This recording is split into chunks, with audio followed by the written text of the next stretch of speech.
United Nations agencies urged Indonesia, Malaysia, and Thailand on Tuesday to step up sea rescue operations and stop preventing thousands of desperate migrants from reaching land. An estimated 4,000 men, women, and children from Myanmar and Bangladesh are adrift in boats with dwindling supplies, the UN Refugee Agency, UNHCR, said. Half of them have been stranded on at least 5 vessels near the Myanmar-Bangladesh coast for more than 40 days, it said. In a joint statement, joined by the International Organization for Migration, IOM, the heads of the UNHCR and UN Human Rights Office called on the 3 countries to stop trying to push boats away from their territorial waters. Authorities should provide for effective, predictable disembarkation to a place of safety with adequate and humane reception conditions and establish screening procedures to identify those in need of international protection as refugees, they added. UN Human Rights Chief Zaid Ra'ad al-Hussein said last week the flow of migrants would continue until Myanmar ended discrimination against its Rohingya Muslim minority. UN Secretary-General Ban Ki-moon also called on Southeast Asian countries to fulfill their duty to rescue people in distress at sea, saying he was deeply alarmed by the deaths of migrants when states failed to save them. Countries must uphold the obligation of rescue at sea and maintain the prohibition against refoulement, Ban told a news conference at a forum in the South Korean city of Incheon. Refoulement is the expulsion of refugees. In Myanmar, several hundred people have abandoned their journey and returned to Rakhine State after paying smugglers 200,000 to 300,000 baht, $182 to $273, for re-entry, UNHCR said on Tuesday, calling for them not to be punished for irregular departure.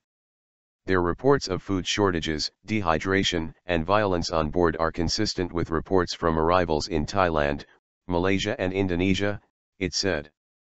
Since the weekend, there have been no new reports of landings elsewhere in the region. A migrant boat pushed back out to sea by Southeast Asian nations over the weekend has not been heard from for 2 days, raising concerns about the fate of 300 people on board. We've already given too much.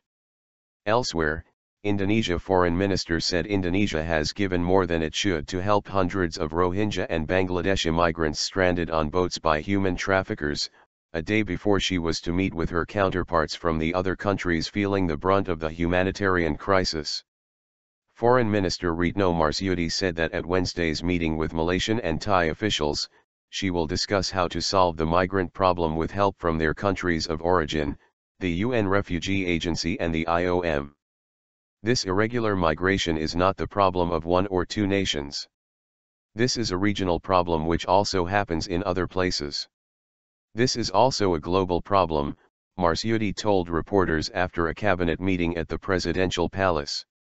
Marsudi said Indonesia has sheltered 1,346 Rohingya and Bangladeshi migrants who washed onto Aceh and North Sumatra provinces last week.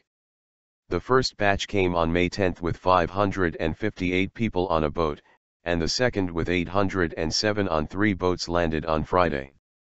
Even before the crisis, nearly 12,000 migrants were being sheltered in Indonesia awaiting resettlement, she said, with most of those Rohingya Muslims who have fled persecution in Buddhist-majority Myanmar. No more than 500 of those migrants are resettled in third countries each year, she said. Indonesia has given more than it should do as a non-member state of the Refugee Convention of 1951, she said.